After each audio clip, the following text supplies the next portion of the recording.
So today's training is all about the anxiety, the overwhelm, the fear that so many of you feel based on the belief that you have run out of time, that you don't have enough time, that the time for X, Y, or Z to go and be a veterinarian, to go to medical school, to launch that business, to leave your wife or husband that you can't stand anymore, to do whatever it is that you've always thought about doing or you've been thinking about doing, that you've somehow convinced yourself that you don't have enough time. And I'm here to tell you that is complete and utter BS.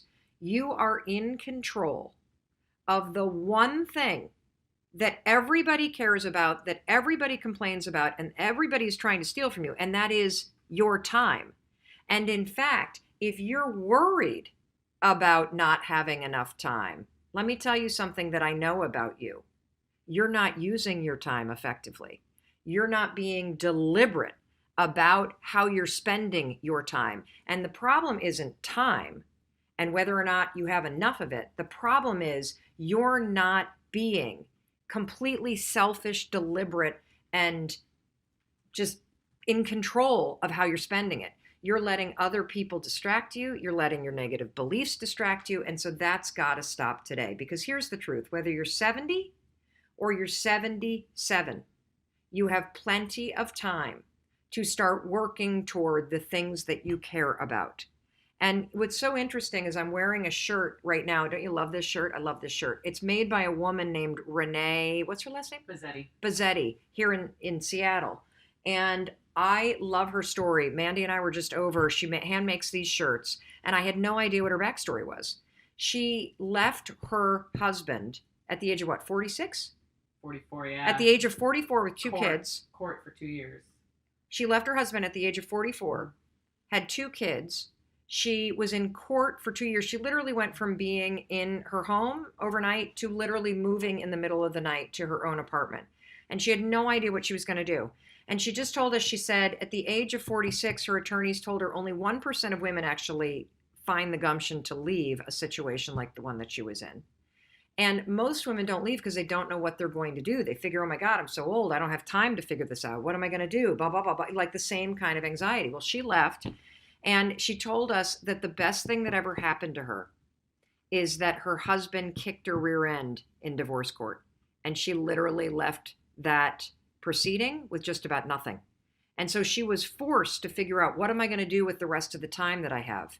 I'm 46 years old, and there's plenty of women out there and men out there that think, oh my God, at the age of 46, I don't have enough time left. Are you kidding me? I'm 50. I'm just getting started. As far as I'm concerned, I've got the rest of my life to figure out what I want to do and to work towards what I want to do. And so she basically, for 3 years, started working on making a shirt. It was the thing that she was interested in. And so this is the most important thing I need you to understand. Telling yourself you don't have time, it's a habit. Telling yourself you don't have time is an excuse. If you're telling yourself that the time has passed for you to go become a veterinarian, that's somebody's comment that I saw today on Instagram. If you're telling yourself that the time has passed for you to build a business, that the time has passed for you to do whatever it is, here's what I know about you. You're just afraid. You're just afraid of taking the step. And it's a lot easier to use the excuse that you don't have time. Because if you tell yourself you don't have time, guess what? You're not going to find the time, and you're not going to force yourself to make the time to make working on that dream a priority. You know, one of the things that I wear right now is my little My Intent bracelet, this little thing, and my word for the year is deliberate. And when it comes to time, you have to be deliberate because you have plenty of time. It's a matter of whether or not you're being deliberate about how you're using it. And that's the thing that you have to stop. You got to stop giving your time away. You got to stop wasting your time with people you don't care about. You got to stop wasting time listening to the excuses from the past. They don't apply. You can make anything happen if you just start putting in the work. And that's going to require you to get deliberate about making the time to do the work. And you can do the work that you need to do to change your life 10 minutes a day. That's it. Start working 10 minutes a day. Start taking an online course. Start investigating going back to school. Start following people that inspire you around launching your own business. You have time. So stop with the habit of telling yourself you don't. Do we have any questions, Mandy? Yeah, we do. From Diane on Facebook. It's a good one. Diane on Facebook.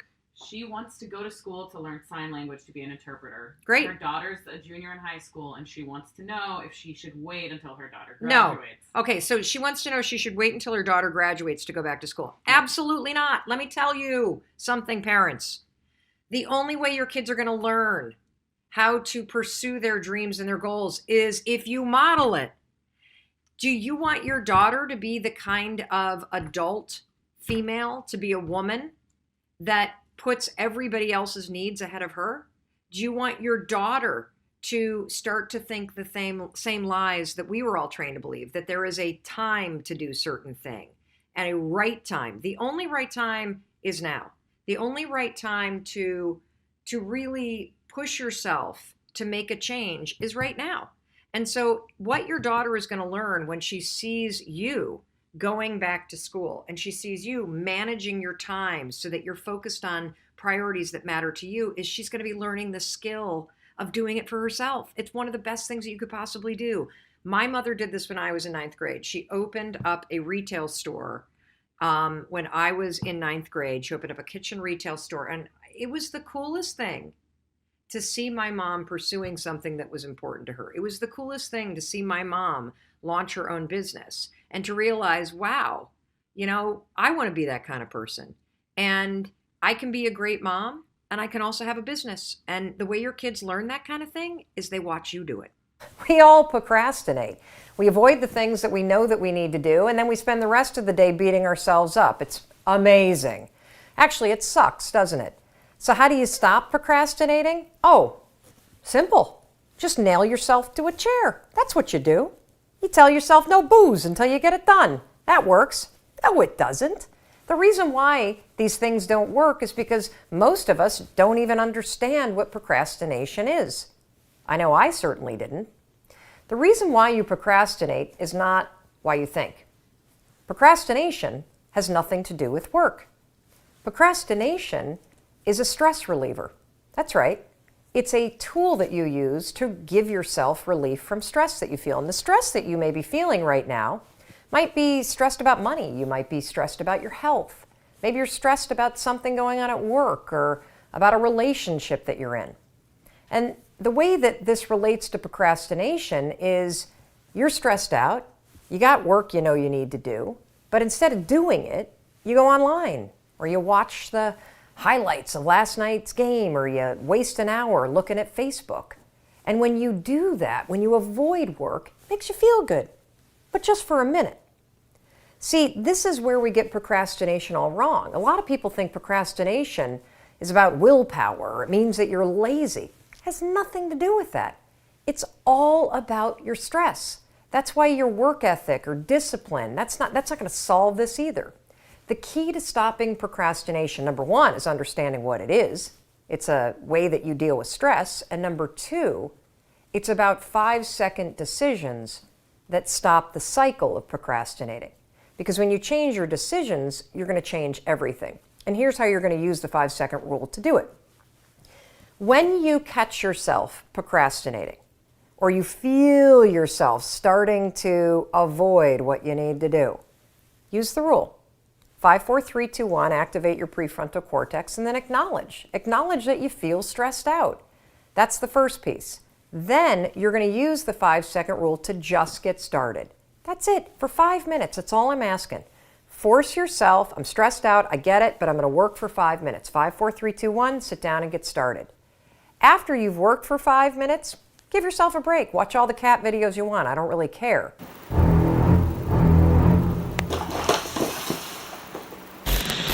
The point here is that this is a way that you can use the 5-second rule in combination with research about beating procrastination that puts you in control of your decisions. Stacy found that when she used the 5-second rule to improve her relationship with herself, there was an amazing result. She stopped procrastinating. In her words, your rule has helped me grow in ways I never thought possible. I no longer procrastinate on anything. And the same is going to be true for you. Because when you understand that procrastination is something that you do when you're stressed, And you also understand that the secret to beating procrastination, which is a habit, is to just get started. Now you can use the 5-second rule to leverage all the research that will help you end the habit of procrastinating once and for all. So this is a question from Vicki. Vicki writes, I'm trying to become a fashion and beauty blogger and earn money from it full time, but I have some kind of mental block and procrastination problem when it comes to actually pushing myself to do anything related to that goal. This is something that we hear about all the time, that you have this huge goal, yet you cannot seem to push through the mental block, that you have something that you want to do full time, but you can't seem to beat procrastination. This is something that we see over and over and over again. And it's this idea that you don't ever start. You stay trapped in your head. And if you feel paralyzed, if you've been spinning the same ideas over and over and over again, then you know what I'm talking about. You see, many of you are thinking way too fucking big. You're attaching way too much pressure on the things that you're interested in. Until you start blogging about fashion, you won't even know if you like it. So thinking that you have a dream about doing it and thinking that you have this grand plan that you're going to do it full time, it is a complete and utter waste of your time to be dreaming that big. And let me tell you why. Because oftentimes, if you're the kind of person like Vicki that's getting trapped up here, the bigness of what you're thinking about is what's stopping you. What I want you to do if you're in Vicki's situation is I want you to stop dreaming and I want you to just start doing small things. I want you to go back to curiosity and less into crushing your big goals. The thing about life and business and success is that you have to be willing to start. And for people that procrastinate, starting is the hardest part. For people that worry, for people that think too big, starting is the hardest part. Folks that study procrastination talk about the fact that the only way to beat procrastination is to create what they call a starting ritual, which is a way to push yourself to get started. Because all the research shows that if we can push you to get started on something, you'll likely keep going. So, Vicki, the only way to get out of the mental trap is to stop fucking thinking and actually start doing it. And maybe thinking that this is going to be your full-time employment, that's the wrong way to go about it. I want you to literally just commit to writing some sort of blog about fashion every day for a fucking week. That's it. Don't think about full-time. Don't think about the bigness of it. Actually start doing it. You may discover you don't like it, for crying out loud, but you're never, ever, ever going to advance if you continue up here. How do you force yourself to do it? Well, you can use the 5-second rule for that. You can wake up in the morning and say, today I'm committing to making small progress on this thing I'm curious about, which is fashion blogging. You can find time when you're going to sit down, and then the second that it's time to do it, 5, 4, 3, 2, 1, and start writing. Here's what you can expect to experience if you're somebody like Vicki who has trouble getting out of the thinking loop. The second that it's time to actually move from thought to action, you will become a first-class asshole. You will feel resistance. You will struggle with what you're going to write. You will start to feel like it needs to be perfect. You're going to come up with excuses. You're going to talk yourself out of it. Why? Well, because you're used to thinking, and now you're asking yourself to do. Why am I explaining what you should expect? The reason why I'm explaining what you should expect is because it's normal to feel those things. It's normal to feel scared. It's normal to feel like you don't want to do it. It's normal to think about doing it perfect. Letting those things stop you is a choice. So, let me recap. If you're the kind of person like Vicki that's got all these big ass dreams, but you can't get out of your thinking loops, you can't stop procrastinating, you can't stop thinking about it, you get overwhelmed and so you do nothing, the only solution is micro action. That's it. I don't want to hear shit about your big goals. In fact, for everybody out there, I don't want to hear shit about your dreams and your goals until you're actually taking the actions every day for a couple weeks straight. You don't get to talk about your dreams until you can prove that you wake up and every single damn day you push yourself to take one small action forward. If you can do that consistently for a month, Then you can start talking about your dreams. Then you can start talking about how you make money at it. Then you can start talking about how you build skill around it. But until you can actually get your ass out of bed and make the commitment to yourself to do the actions required to become a blogger, or to be a blogger, not become, to be a blogger, to be somebody that's in the restaurant business, you're just all talk. One of the things that I learned in researching the book, The High Five Habit, which was freaking news to me, Chase, but once you have somebody unpack it, you're like, oh shit. Well, that makes a lot of sense.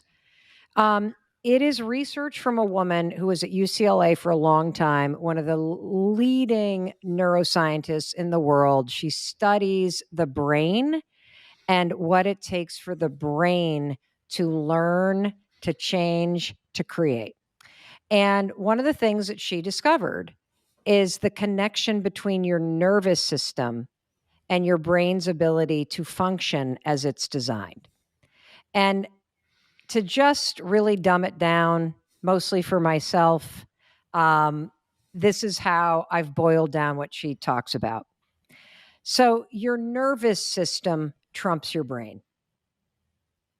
And when you are in a state of stress or anxiety or uncertainty, and your nervous system gets locked into a fight or flight response, which is what everybody is in. There's no way. I mean, your wife may not be there because she is a expert in meditation. She's a practitioner, so she has daily practices that help her flip off what's called the sympathetic nervous system, which is your fight or flight, anxiety, on edge. Oh, fuck, how am I paying the bills? What's happening in politics?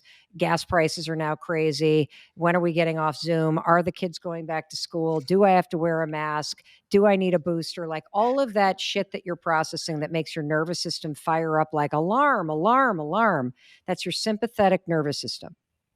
If you don't switch that sucker off and flip on the other nervous system, you got two nervous systems, sympathetic, parasympathetic. Parasympathetic is your resting nervous system.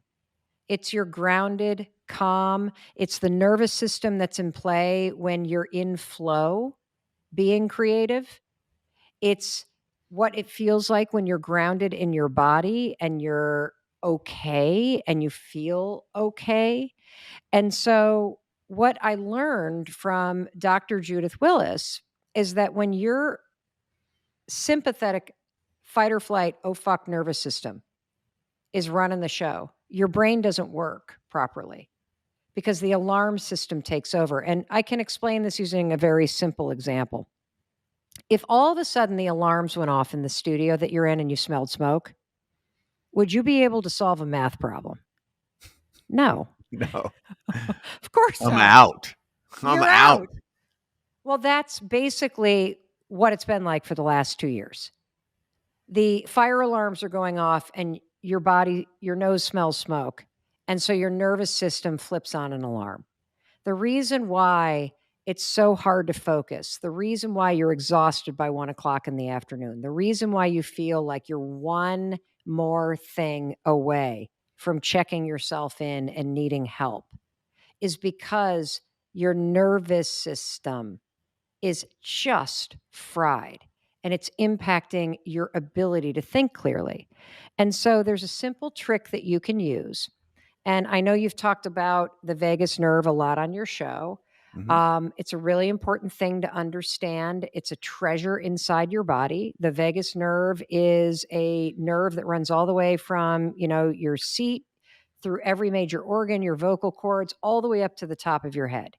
And the vagus nerve is the on-off switch between your, oh shit, nervous system and your, I got this nervous system. And so a simple thing that you can do, and I want everybody to do this at the beginning of their day. And the reason why I want you to do it at the beginning of your day is because I guarantee you, particularly because you're in business for yourself, you're waking up on edge. Your cortisol levels, the stress hormone, are the highest first thing in the morning. And so when you wake up and you're already on edge, feeling like, oh my God, how am I going to get through the day? How am I going to pay my bills? You're rattled, you're thinking, you're worried, your cortisol levels are high. That means your, oh shit, nervous system, your alarm system is already ringing. So we got to flip the switch and turn off the alarm before you start your day so that your brain can focus and work for you. So the way you're going to do this, I call this high-fiving your heart. We're going to press in the center of your body, and that's going to kind of right by your heart, it's going to press on your vagus nerve. That's where the on-off switch is. And I'm going to teach you to manually flip the switch and to turn off the alarm system and to turn on the calm, grounded, creative nervous system that's going to help you get back into a state of flow and help you be more strategic, because right now is the most extraordinary moment in time for you as a business owner, I believe, and for a creator. So as you're pressing right here, you're just going to take a deep breath. Go ahead. And now I want you to say these 3 sentences. I'm okay. I'm okay. I'm safe. I'm safe. I'm loved. I'm loved. That's it. And most mornings, I need to do it about 23 times. No, I'm serious. Like what I know, happens? but I love that about you though. Like you're like 23 times. Like no, like Well, you know when it's I know. when you can stop because you actually have a sensation of the rattle Downregulation. settling, Yeah. and you come back into your body. And I didn't realize until I learned how to turn off the alarm and turn on that cool rested state that my default for as long as I can remember, Chase, has been alarm mode. That I have been running so fast, mostly away from things, that I did not comprehend just how dysregulated my nervous system was. And, I think it's really challenging for creatives like you and me and everybody listening. And even if you're a small business owner and you don't consider yourself a creative and an artist, your business is your art. And Sure. as a, small business owner, you're creating something. I didn't like slowing down is terrifying when you're creative because there can be this manic, stressed out energy that's part of the creative process. And so it was very foreign to me during the pandemic to not be able to run somewhere. I mean, I literally could not go to get a cup of coffee or go to catch a flight or run to Target to run an errand, which I didn't realize was how I was kind of managing all of this dysregulated kind of survival mode energy.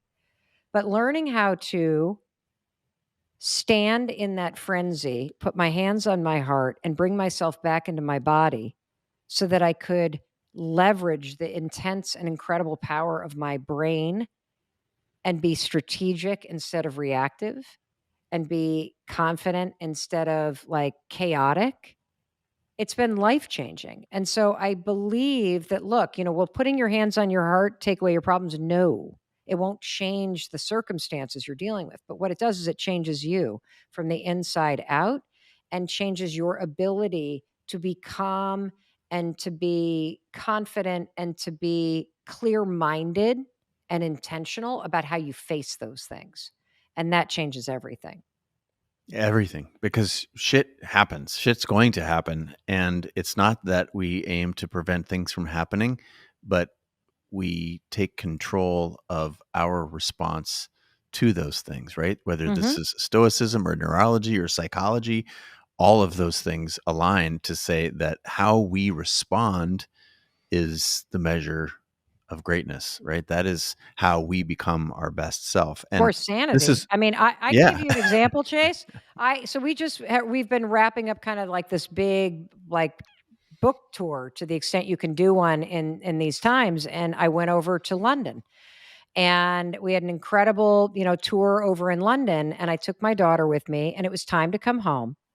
And the regulations for getting any kind of international travel, at least right now at the time that we are filming this, are mind-blowingly complicated, and they're changing in real time, and some involve printouts and others involve apps. And so I found myself at 4:30 in the morning at the airport 2 days ago with my daughter, and we didn't have the right paperwork. And as soon as we learned we don't have the right paperwork, as soon as you start to entertain, I'm not getting out of this country. As soon as you learn that, oh my God, am I going to have to quarantine here for 14 days? Then can I get back in the country? And that whole thing happens when you allow the stress of your life or the stress of a moment or the uncertainty of something or the fear that you feel to all of a sudden surge through your body. You will not be able to solve the problems you're facing. And so literally at 4:30 in the morning at Heathrow, I got my hands on my heart as I'm huffing and puffing because I didn't download the app and I can't get back home and I don't want to stay here for another 14 days. And my daughter I'm okay.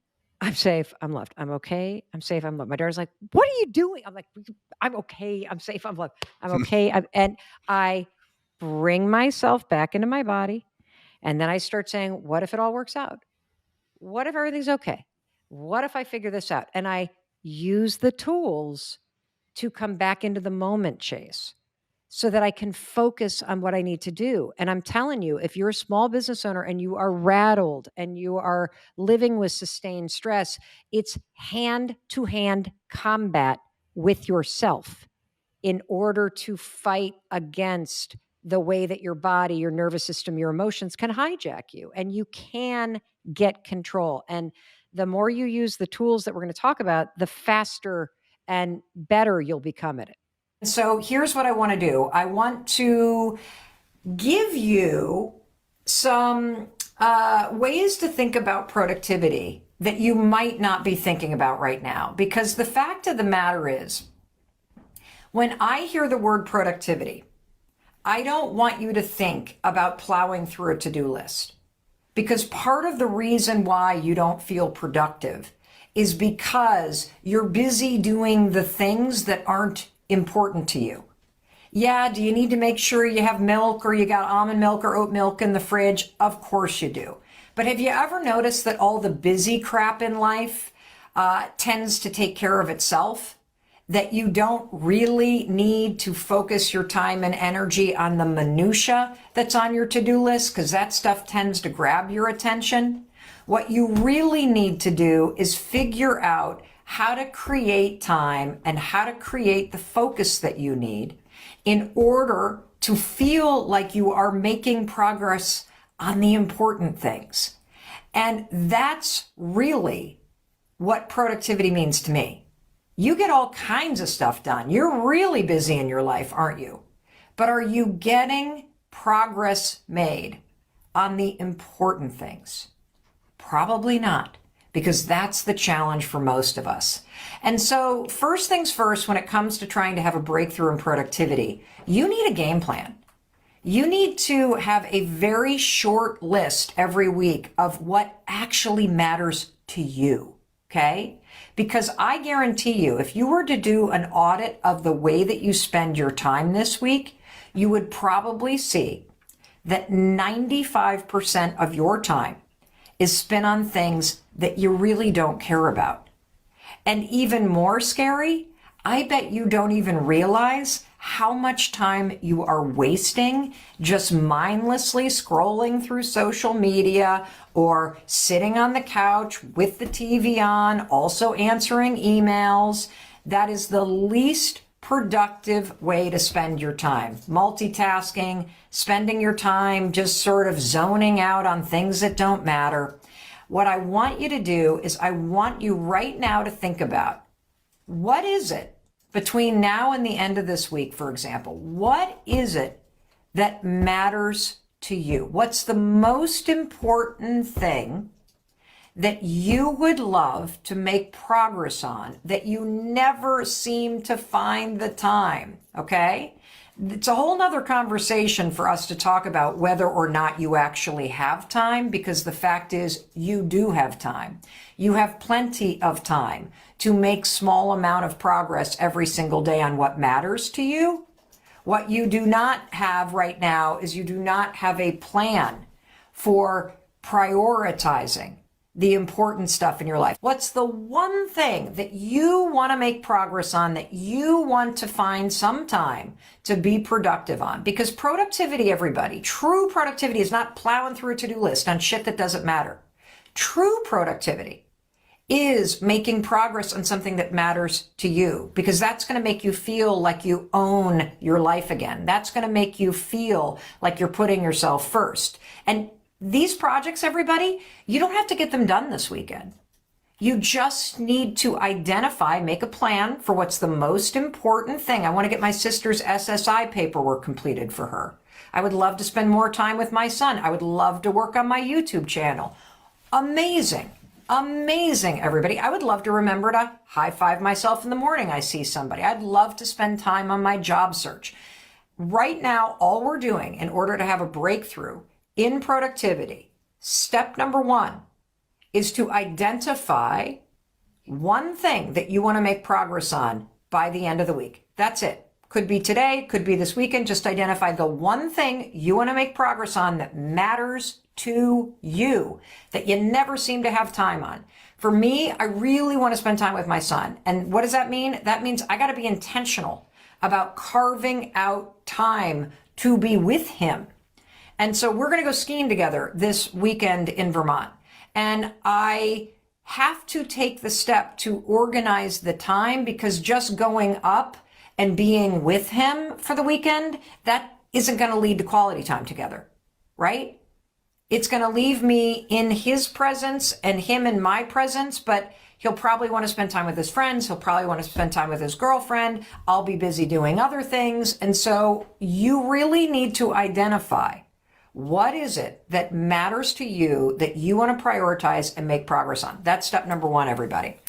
Because if you don't actually make a game plan, it's sort of like a football team that's playing and they score in the wrong end zone.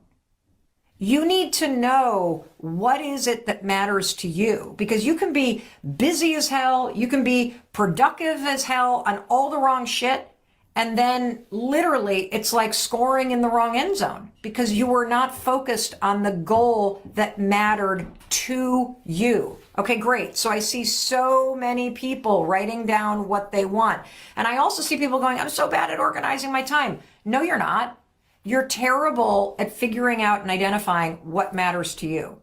Because the fact is, everybody, based on research, if you end every week feeling like you made progress on one thing, just one thing that matters, and notice I said progress, not that you got it done, that you just spent some time and you just pushed yourself forward a little bit. If you, based on the research, end every week going, wow, I made a little bit of progress on something that mattered to me, the book I want to write, the YouTube channel I'm trying to start, the job search I'd like to do, researching trauma patterns in relationships so that I can show up better in my relationships, finding a therapist, spending time doing that. Whatever it is that is the most important project for you personally, identify it. Step number one.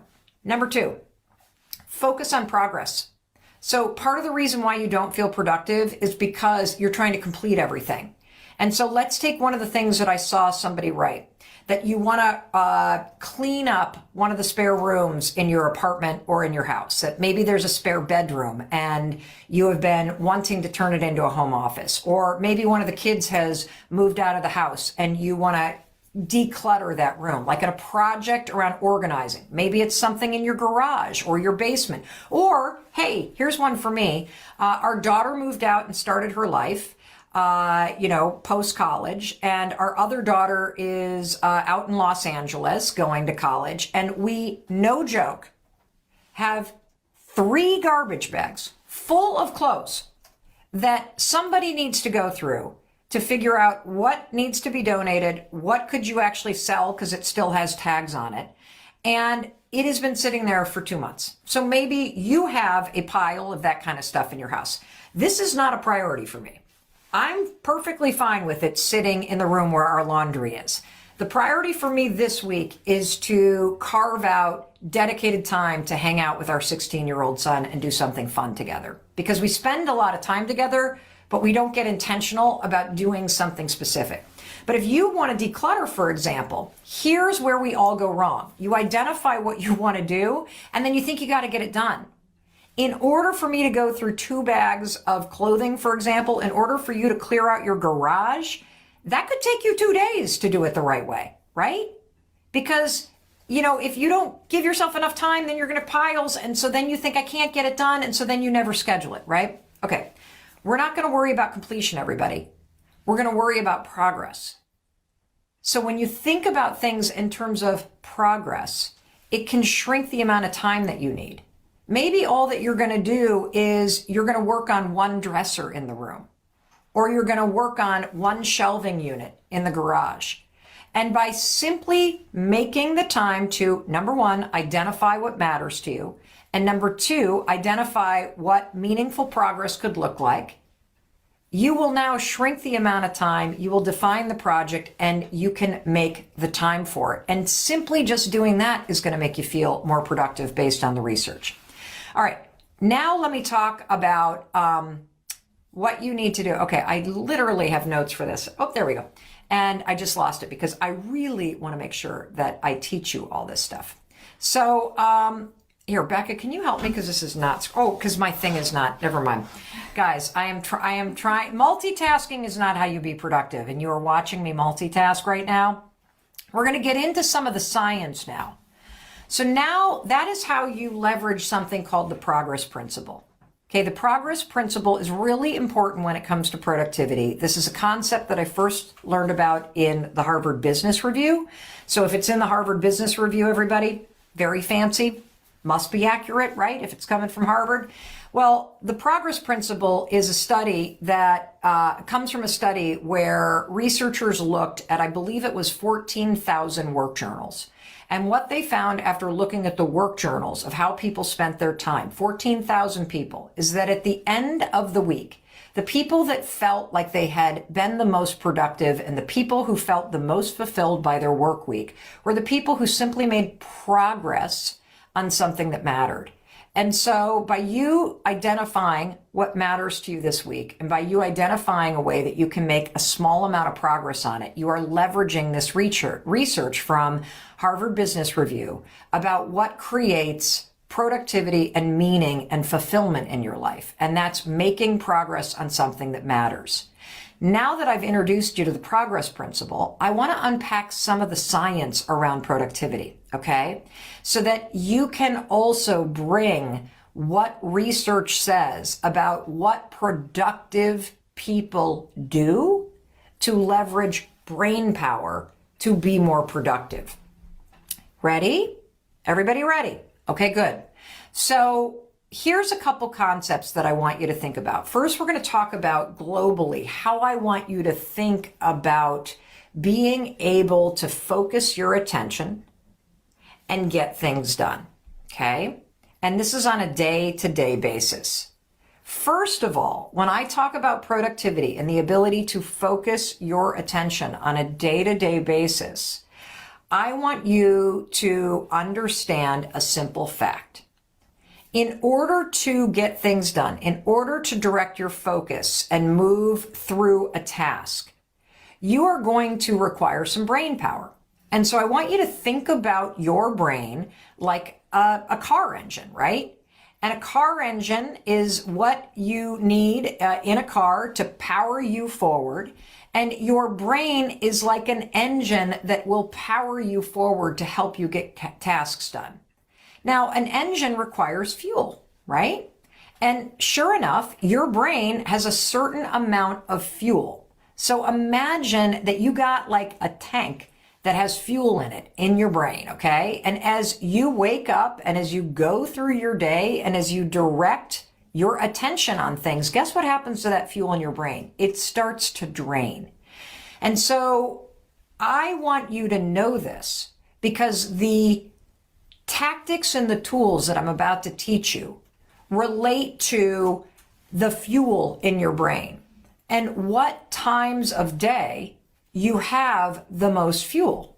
What times of day you are more likely to be able to focus, okay? And what do you think, everybody, is the best time of day for your brain and for the amount of fuel that you have in your brain naturally in order to be able to tap into it and drive your focus at something that's important to you? I love this. You guys are right. Laura says my brain is mush by the end of the day. Everybody's saying morning, morning, morning. I see somebody saying, I feel like I'm on empty. This is a really good analogy because there are times where you feel like your brain is full of gas and you're able to direct your attention and focus.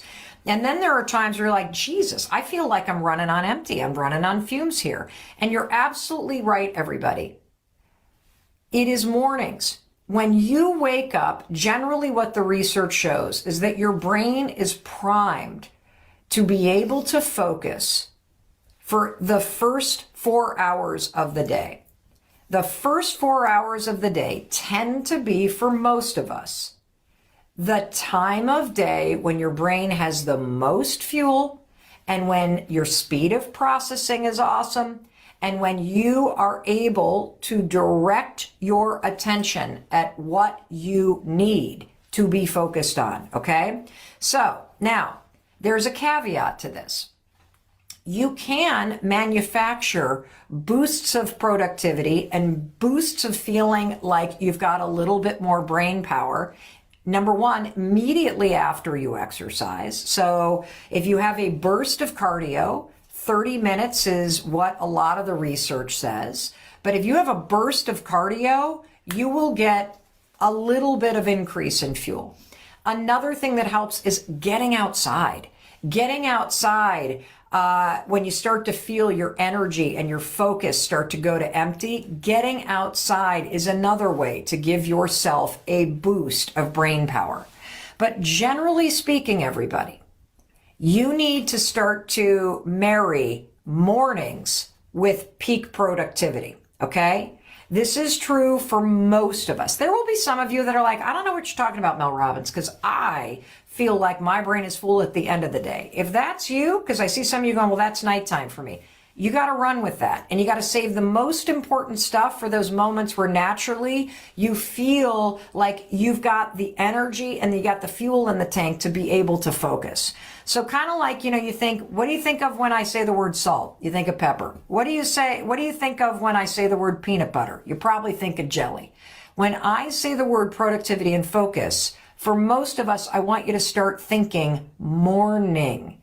And here's why that's important. The reason why that's important is because if you can own your mornings, if you can put that thing that matters to you first thing in the morning and make a little bit of progress on it, you are going to start to feel like you are more in control. You're going to start to see yourself using your best brain power and your highest level of fuel at the thing that matters most to you. So that's a little tip for you about productivity. Try to attack the thing that matters to you first thing in the morning, before you jump on your phone, before you answer emails, before you start attacking a to-do list that's full of shit you don't really care about, before you look at social media. Direct your brain when your fuel level is high and your focus is clear at the thing that matters to you. And it's not just because it makes sense that you would want to do this. I mean, the second you look at email, your stress level goes through the roof, your attention gets hijacked. But it's also because based on research, literally your margin for error increases. They did this research with anesthesiologists. And do you know that the number of errors increase as the day goes on? The number of errors that we see in hospitals increase almost 3 times from 8 a.m. to 3 p.m. From 8 a.m. to 3 p.m. Hand washing decreases in hospitals, and that also relates to problems in the day. Now, look, the margin of error is very small, But what happens as you go through your day, particularly if you're not getting outside to increase the fuel in your brain and kind of reset your ability to focus, particularly if you're not introducing cardio, which also increases the fuel in the brain and helps you focus, is that your ability to maintain concentration as your fuel level decreases and your brain power decreases and the distractions increase and the number of things that you're trying to remember increase, your ability to laser focus decreases. That's why mornings matter, everybody, when it comes to focus and when it comes to human error, when it comes to distraction. This isn't just research. This is common sense. And, this is not to slight anybody that is working in a hospital, because those folks are angels, particularly after this pandemic, and the margin of error is puny. But when we look at even a puny margin of error over the course of a day, and of the decrease in brain power and the increase in information that your brain is absorbing, geez Louise, it does increase 3x. So you want to prioritize what's important to you first thing in the morning. And you know how I feel about the phone, everybody. Do not look at that damn thing until you have literally figured out what matters to you and you've made a little bit of progress. Now, to end, I want to give you 2 other really cool tips based on science that is going to help you with something that is also a problem right now when it comes to productivity. I believe that right now, the single biggest barrier to you being able to focus on what matters to you is Zoom fatigue. Seriously, you are online all day. You're probably on video conference calls all day. Give me a heart or a hand in the comments, everybody. If you're like, I can't get work done because I'm always on freaking video conference calls all day. Okay? I can't get anything done. I feel like I am a Zoom zombie at this point. How many of you feel like that? Like, holy smokes, I'm a Zoom zombie at this point. The number one thing that is zapping your ability to focus and to concentrate is video conference calls and being online all day. And let me tell you why. There are 2 reasons why this parade of Zoom meetings that you're on all day is killing your ability to focus on what's important. Number 1, when you stare at a screen, your eyeballs, like if I'm staring at a screen, my eyeballs have to focus. Like they're literally focusing on something right in front of my face. And when you have to focus on something really in front of your face, it drains your mental fuel and it makes you feel tired. And so it is critical that you step away from the computer at least every 45 minutes, everybody. So every 45 minutes, what the research suggests is you need to step away from the computer or the phone or get off that Zoom conference and step outside, number 1. Even just open up a freaking window if you're in your apartment and look and like get the fresh air. And second thing you need to do is stare off into the horizon. Allow your eyeballs, like it's almost like they're twisted super tight when you have to focus something that's right here. When you step outside and you stare off at the horizon for just 5 minutes, it's like your eyeballs untwist, your brain relaxes, the fuel picks up a little bit, and that's a simple trick that's going to help you with the fatigue that being online all day is causing. The second tip that's going to help you with focus, everybody, turn off your frigging camera. Sure, start the meeting, say hi to everybody, and then it is okay to say, hey, everybody, I'm going to turn off my camera because I really feel like I concentrate better. And here's the truth. The truth is you will concentrate better, because if you stare at yourself on camera all day, this part of your brain, your prefrontal cortex, engages, and it's hard for you to drift into kind of autopilot. If you and I are in a meeting, you're drifting in and out of paying attention because you are able to absorb information through all 5 senses. When you're in this 2-dimensional space and you have to stare at your own face, this part of your brain engages and it drains fuel faster. That's one of the reasons why Zoom fatigue is real. Zoom fatigue is draining your focus because number one, your eyes are having to really focus. It's like they're twisting really tight because you're right close up. Number two, you're staring at yourself half the time, which makes this part of your brain, your prefrontal cortex, pay attention, and that drains your fuel faster. So the quick fix is turn off your camera. You are allowed to do that. You are adults here. Just tell people, I'm just going to turn off my camera because that way I notice I don't get a headache and I'm able to concentrate more. And every 45 minutes, step outside, take a deep breath with the fresh air, let the nature make your senses come alive, and for 5 minutes, just stare off into the horizon. And here's one other final tip.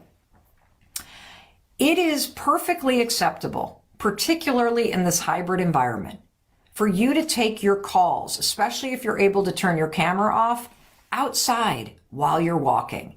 If you're moving while you're listening to a conference call, your fuel level is going to rise, your heartbeat is going to go up, the outdoors is going to activate your senses, and it's a way for you to increase your focus and also be working. There you go. 3 simple tips to combat Zoom fatigue, to increase the fuel and your ability to focus in your brain. All of this stuff is research back tools that you can use immediately in order to be more productive. I am a productivity consultant. I've had a challenge with people. They know what they need to do, and this is my challenge as well. I know what I need to do. I know what needs to be done. Right. But getting that motivation and getting over that ledge and that 5-second rule, my goodness, changed my life. Things like doing my finances. I hate doing my finances. So I would 5, 4, 3, 2, 1 it, and next thing I knew, I was in QuickBooks. Awesome. And it started with little things. I haven't quite made it to not hitting snooze yet. Okay. Why? Oh, because my bed feels so comfy in the morning. Let me tell you something. Okay, Are you ready? I'm ready. Your business will go to the next level the second you actually beat the habit of hitting the snooze. Yes. And the reason why is because of the science around productivity and the brain. Okay. And when you push yourself to walk the talk and have the first 30 minutes of your day be the most productive for your brain, you will bring a level of conviction and authority and impact to the business that's not there currently. Right. You see, when you're an expert and you're a consultant, your power is limited to the extent that you personally feel like you're not using the tools. Does that make sense? That does make sense. I say this for myself. I say this because when I think about businesses that I've had in the past, or when I was an executive coach, and I would be giving advice, but I'm not technically following it in the same regard, I'm not as powerful. Right. And so I would highly, highly, highly encourage you. Starting tomorrow morning, you want to be the best productivity coach on the planet? That alarm goes off. Notice the gap. Right. Because the more that you start to play with this 5-second window and you go 5, 4, 3, 2, 1 and you push yourself out of bed and you hate it. And then you take your cold shower and you hate it. And then you don't look at your phone and you hate it. And then you spend the first 30 minutes of the day pushing something forward and you hate it. But you do it. You will now be able to coach people who do the exact same thing. Right. And that's where I'm coming from in a lot of my business is I've been there. I'm one who likes to pile things and procrastinate. Yep. But I know a lot of tips and tricks to get you out of those modes, and that's how I help my clients. I'm also trying to move more into productivity. I say I'm a professional organizer and productivity consultant, and I organize your space, your time, and your technology. Great. Which is a little bit different from most organizers because they're only focusing on their space or the time, Right. and not the technology. So you can organize somebody's computer, somebody's workspace, and somebody's home. Yep. That you can do and still snooze. Yes. You want to be successful and actually shift people's productivity, you got to do it for yourself Right, first. right. That And makes so sense. call BS on yourself and understand that, like, here's 2 years from now, how much money you want to be making? Oh. Like, no joke, as a Yeah. productivity, how much money you want to be I making? want to be making at least $100,000 a year. Fantastic. How are you going to feel Oh, empowered. Yes, you're going to feel so empowered. Yes. I want you to think for a second about those zeros on that statement when you file your taxes, Yeah. about what you took in. Yeah. Now, tomorrow morning, when that alarm goes off and you start feeling all the excuses that come in, and that bed is cozy, I know what you're saying, I love my bed too, and you then go 5, 4, 3, 2, 1, and you get up, I want you to be thinking about that $100,000. I want you to be thinking about how proud you are of yourself. And I want you to be thinking about how good it feels to demonstrate and walk the talk in terms of what you're actually coaching other people to Right. do. And if you do that and you show up every day and you think about that $100,000 and you think about what it's going to be like in 2 years when you have turned this corner, you will get out of bed. This is the corner for you. Yes. Okay? And the piece of advice that I gave you is anchored in a lot of science. So when people think about their future selves, they did this experiment where they had 2 control groups decide to put away money in like a 401k from their paycheck. And before one group did it, they showed them a digitized photograph of themselves 20 years older. They put in more money because they were thinking about their future self. That makes sense. The people who were not shown that put in the average amount. Yeah. These people put in a significant amount of money without even being asked to because they were thinking about their future self. I want you to think about that future self every single morning, and then I want you to use the 5-second rule to close the gap between the habit you have now and the person you want to become. Today, what we're going to be talking about is we're going to be talking about the powerful connection between your mindset and your morning routine. And I'm going to give you an assignment at the end of this training. Tomorrow, we're going to build on this. So this entire week, what we're going to be talking about are the components to your morning, because your mindset and having a powerful mindset and being deliberate about what you're going to think about and what you're not going to think about, it begins the moment you wake up. And believe it or not, how you wake up, not when, but how you wake up, and the first few things that you do in the morning will dictate your mood for the rest of the day, which based on science is going to impact your productivity, and it's going to impact how you feel about your life.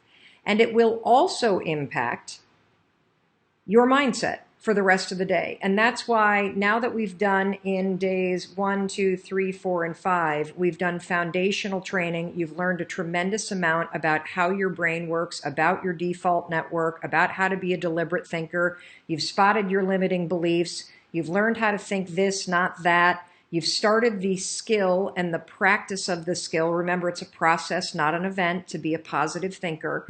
You've started practicing catching your limiting beliefs and swapping from that default way of viewing the world and thinking about yourself and choosing deliberate thoughts. Now let's talk about physical habits that you can adopt that are very simple, that will be life-changing, because they will impact your ability to be in control of what you're thinking and to be deliberate.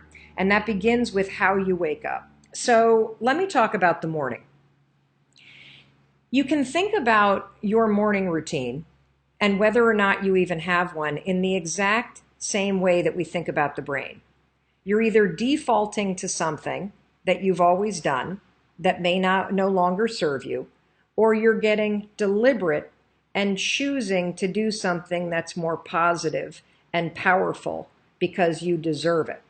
And that starts with your morning routine. So if you're the kind of person where the alarm goes off and you hit the snooze, and then the alarm goes off again and you hit the snooze, and eventually you roll out of bed and you step into your day and you maybe drink a big dark cup of coffee and you skip breakfast and you skip exercise and you're tired. If that's how you start your day, your mindset is going to be impacted by that.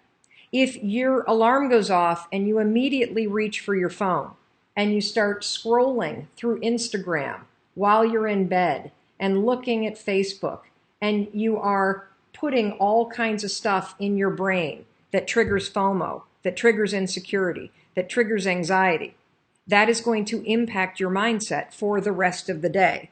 And so starting Tonight, I want you to take control and be more deliberate about your habits in the morning. And what we're going to do this week is we are going to build, based on science, the most powerful morning routine that you could possibly have. Sorry, I'm just moving this around so that the Instagram channel is brighter. The most powerful morning routine that you could possibly have based on science. It's super simple. It will help you become a more deliberate and positive thinker. And I'm going to walk you through step by step. And you're going to be doing this with more than 230,000 people around the world. So what is the assignment tonight? The assignment tonight is very simple, and you're going to hate it. You're totally able to do this, and most of you are not going to. You're going to let your limiting beliefs and your default mode of thinking stop you from making this simple change. And the thing that I want you to do tonight, this is your assignment. This smartphone right here, I don't want it anywhere near your bedroom. Your assignment is when you go to bed tonight, you are to plug your smartphone in outside of your bedroom. If you live in a studio apartment, put it on the other side of the room. I don't want this phone anywhere near where you sleep. And there's a simple reason why. You're addicted to it. And if it's next to you while you're sleeping, as soon as you wake up, without even thinking, the default mode of your brain will mindlessly reach for this, and you will lie in bed and you will look at your phone. And when you do that, you are putting in garbage into your brain before you even get out of bed. If you wake up anxious, if you wake up overwhelmed, if you wake up feeling like you're losing some imaginary race, if you wake up and you feel dread, if you wake up and feel negative or exhausted, I'm telling you, this is the reason why. And if you want to have a positive mindset this year, and you deserve to, then you also have to get very deliberate about your habits and about your morning routine in particular. Because how you wake up matters. How you wake up determines your mood. How you wake up determines on your phone. Hold on, IG is pausing a lot. Hold on a second. Let's see here. Yikes. All right, hold on a second, IG. I'm getting a lot of, let's get on Wi-Fi. Rendezvous. Let's see if that works. Looks like I'm on. Let's go back to Instagram. Okay, let's see if that works. Is that better, Mandy? Thank you for your patience, by the way. Normally, our streams are not as spotty, but when we started this program, I knew that I was going to be traveling 24 out of the 35 days that we're broadcasting live, and tech can be a challenge. And so for those of you that have been hanging in there on Instagram, if it's spotty, jump over to Facebook Live, jump over to YouTube, jump over to Twitter. We're streaming on all 4 platforms at once. And we will also email you a link to this video, which is one of the reasons why, if you haven't yet, sign up for melrobbins.com/mindset reset, because we curate all this information for you and we tee it up for you every day. So thank you for your patience as I am broadcasting from my parents' place. My mother's 70th birthday is tomorrow.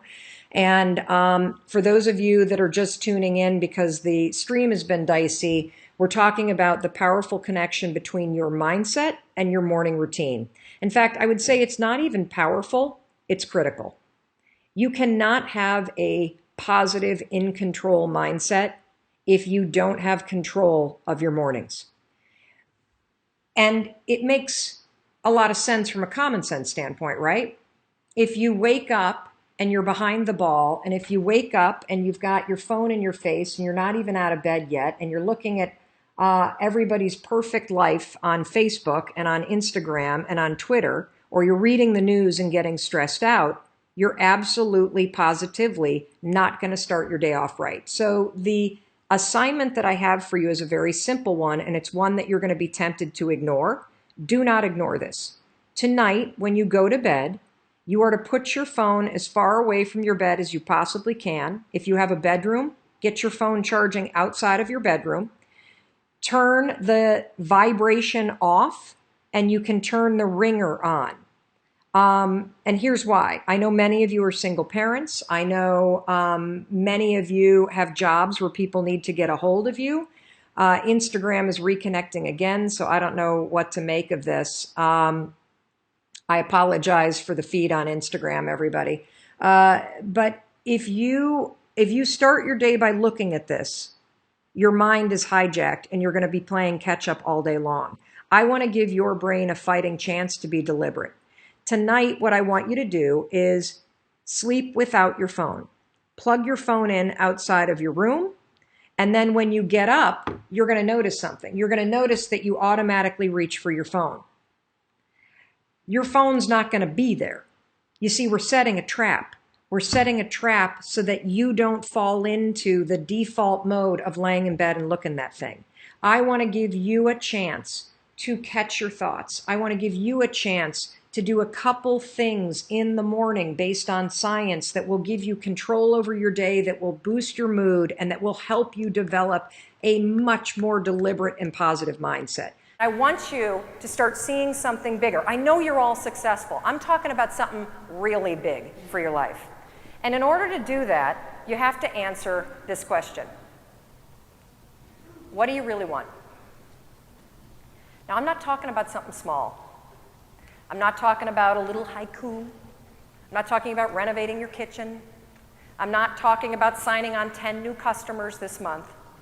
I'm talking about what you really want. You know, 3 years ago, I was a lawyer and a business coach working with private clients and big corporations all over the country. And I came to a seminar, just like this one, a big leadership seminar, and I went there with my husband. We're both business owners, and I went because I wanted to be more successful. And I went because I wanted to make even more money than I already did. And I was sitting exactly where you are. In fact, I was sitting about, 15 rows back, right where that woman with her hand on her thing, like, yeah, you? Yeah, she's like, hi. Was sitting, and I was taking notes, and I'm like, okay, I'm here to make more money. And then all of a sudden, she walked on stage. That is Martha Beck. She writes a column for Oprah Winfrey. She travels around the country speaking. She's a best-selling author. And when she walked on stage, I literally stopped listening. Please keep listening to me right now. And it hit me. I said, I want to be doing that. I'm ready for a bigger stage. Like, that's it. And what's so interesting about when you answer that question is that you don't answer it up here. You answer it here. That's how you see something bigger for yourself. You know, you guys are really cute because everybody's like, I don't see it. I don't see anything for myself right now. Now I'm just confused. I thought I knew what I wanted. You know, and now, Mel, I'm not really sure. And right now, the economy is so bad. I mean, it's so bad that even if you're successful, I know sometimes I feel embarrassed talking about my success around some of my friends because I know that they're really struggling. And I get calls every day into the radio show, people saying, oh, I've got this great idea, but I just don't know if it's the right time. And you know what I say to them? I say, yeah, you know, you're right. The recession, it's huge. You should wait. Those dreams, yeah, put them on hold. That's right. Yeah, you should stay in that job you can't stand just a little bit longer. You get college bills to pay. I mean, you know, what you're doing, it's fine. You're busy, right? That guy you're dating, he's good enough for you. But for the people in this room, baloney. You know, that's right. You know exactly what you want. And the only thing that you need to do is to admit it. Now, this may sound weird because I know most of you came in here because you're like, I know what I want. I'm here at Success to try to figure it out. I'm talking about something bigger, much bigger. I'll admit to you what it is that I'm up to. And the truth is, it's embarrassing. Because when you lock on to something way bigger than where you're at, it is downright embarrassing to tell people. Because you're not there yet. But I mean, at this rate, I've already admitted to you that I stalked Martha Beck and that I brought a haiku to the best, lit agent in the country, so I got nothing to lose at this point. So this is what I want.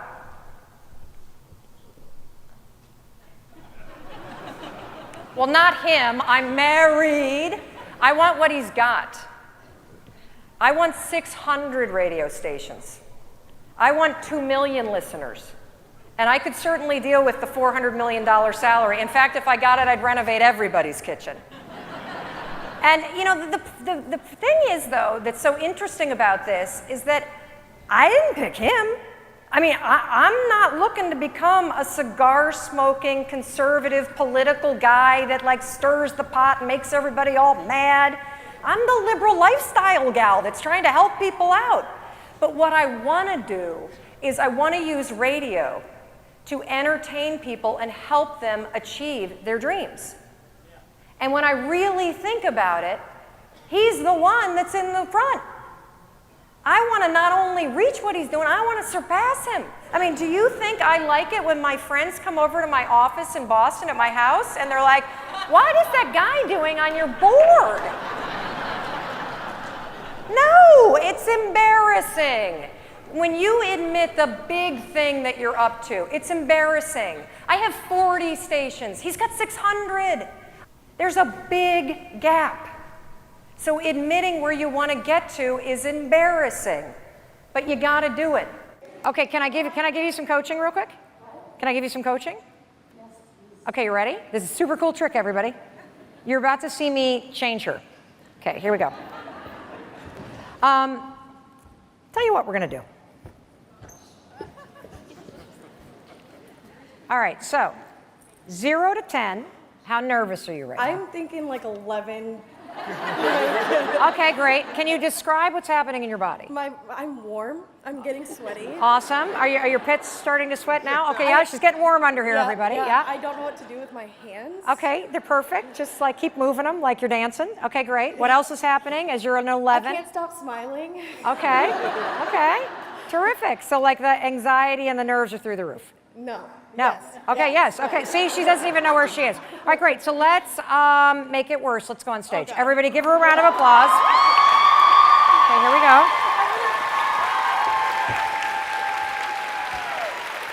Okay, come here.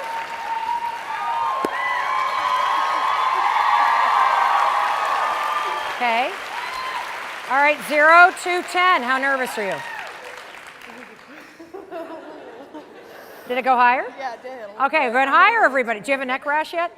It's getting there. Yeah, I used to get that all the time. Yep. Okay, so I want you to just kind of look out and look at everybody. How many? Yeah. Great, great. Okay, so I'm going to teach you something really cool. You ready?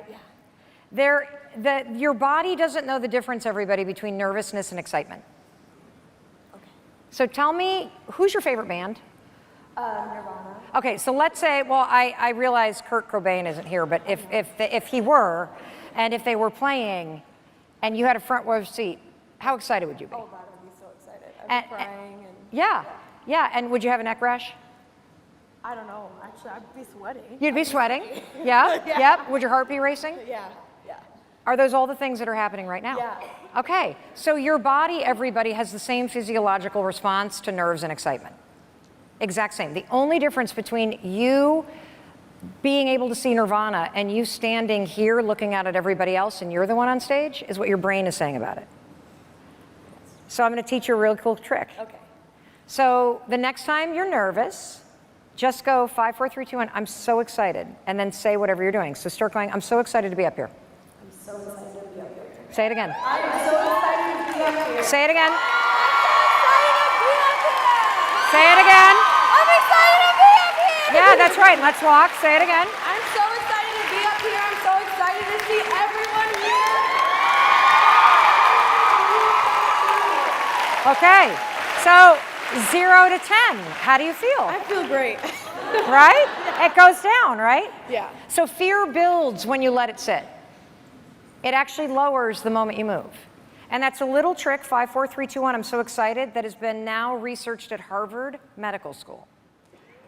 And when you use it before an exam, you use it before like any competition, you use it before a speech, you use it before a big pitch, anything. I'm so excited to go in there. I'm so excited I worked so hard. I'm so excited I prepared for this. I'm so excited because regardless of what happens, I'm not going to die, right?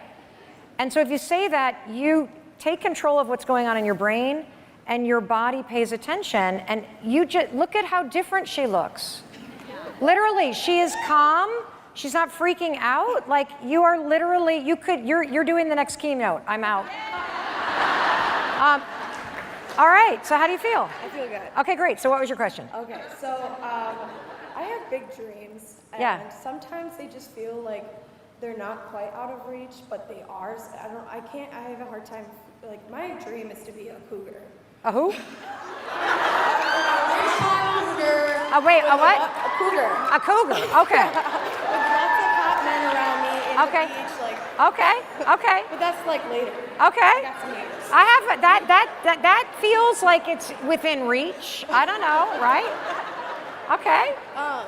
But so that's just for later. I'm talking about like career-wise. Yeah. It just seems like I'm stopping myself, or I'm so busy. I have 2 full-time jobs right now. Like, I'm always on the run and on the go. I just don't know what I can do to get myself to do these other things, or what way to go. Okay, so let's bring this. So now I'm going to coach you, and we're going to make it less kind of up in the sky and ground it in reality. What is the thing that you want to go pursue?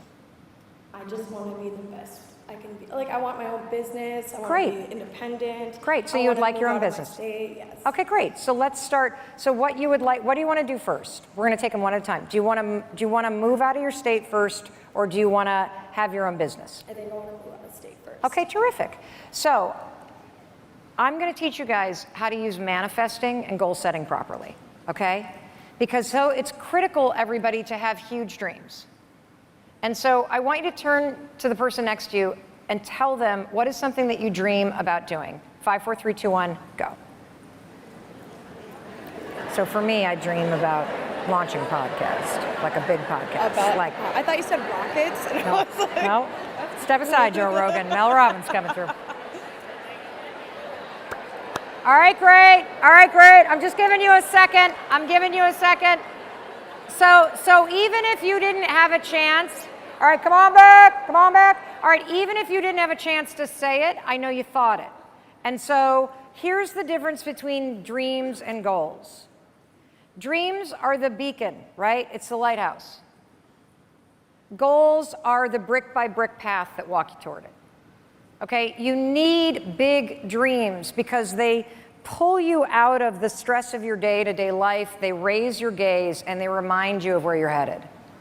And if you don't know where you want to head, there's a simple trick that can help you figure it out. Number 1, ask yourself, well, what do I not want? And move in the opposite direction. Number 2, who am I jealous of? Jealousy is blocked desire. You are jealous of people because you think you can't have the thing that you feel called to have. And so if you are jealous of somebody, it means inside of what they're doing or how they're being, there's something that is meant for you. Like, you can't be jealous of something you don't want. I'm not jealous of anybody that has a penthouse, for example, in Abu Dhabi. I don't want to live there right now. Don't even feel anything when I think about it. It's not meant for me. But when you think about the things that you want, that is a really clear directional signal from your soul that you are not giving yourself permission to move toward those things. So jealousy is just blocked desire. So you know you want to, that's the dream. And so what I want you to do is I want you to tell me what are 2 things that somebody who's preparing to move out of state is doing in their day-to-day life. saving money. Okay. And I just guess by the expression on your face, you're not that great at that. Well, I was, and then I came here. Okay. Oh, that's okay. Guess what? This is going to be money well spent. You invested in yourself, okay? And you know how to save money. And so by being on this stage, you got plucked up here because it's time to get serious about this goal. Mm-hmm. And so, couple things. Here's how you're going to use science to train your body to help you lay those bricks towards moving. You are not going to envision moving to the new state. You are not going to envision your new apartment. You are going to envision the annoying, pain in the ass stuff you don't want to do in order to have that thing come true. So you will envision yourself not going out with friends on the weekend because you're saving money. You will envision yourself only putting things in the Amazon cart, but not actually purchasing them, right? You will envision yourself opening up bills and noticing, oh, great, like I'm slowly like saving like what is one thing that you hate doing that you know you need to do? Changing my litter box. Oh, okay, that was not the one I was expecting. Related to money and saving money. Related to money and saving money. Saving it. I've put whole paychecks in my savings account and it just hurts me a little bit. Great. I want you to visualize and feel that it hurts. I want you to visualize that next paycheck going into saving and feel the like, and then I want you to say to yourself, I'm really proud of myself for doing that because that's going to help me go. And so for those of you, for example, that want to get in better shape, visualize walking in the rain because that sucks.